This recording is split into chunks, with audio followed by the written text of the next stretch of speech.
Perdebatan antara para pendukung Ari Bias dan Agnes Mo semakin panas. Jujur ya, gue nggak tahu loh kalau misalnya ternyata netizen itu sewah ini, semantep ini. Boleh gue jelasin?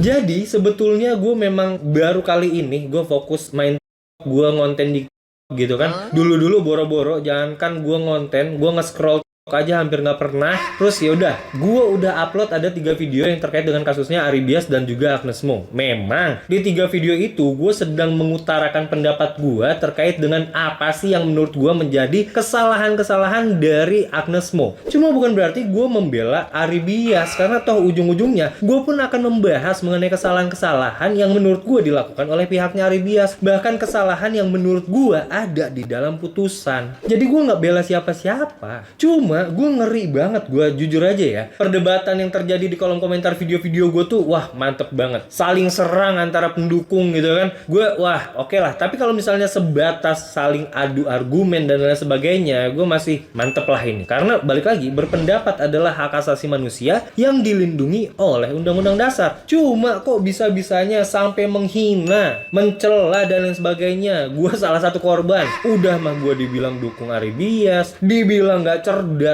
pula sama orang yang dalam tanda kutip menurut gue juga gak cerdas-cerdas amat. Balik lagi ya, maksud gue adalah kalau misalnya kalian ingin berpendapat ya silahkan. Cuma karena kita lagi ngomongin kasus hukum, kalau misalnya kalian ingin berargumen, ada dong dasar hukumnya. Jujur ya, gue bertahun-tahun kuliah sampai akhirnya jadi sarjana hukum. Gue ikut pelatihan, ujian, lulus, disumpah sebagai advokat, dan sekarang udah 7 tahun lebih gue kerja di bidang hak kekayaan intelektual, termasuk ngurusin hak cipta. Pada saat gue baca komentar-komentar orang-orang ini tuh kayak, wah ini gue kemana aja ya selama ini, kok gue berasa nggak paham apa-apa ya, sampai dibodoh-bodohin gue.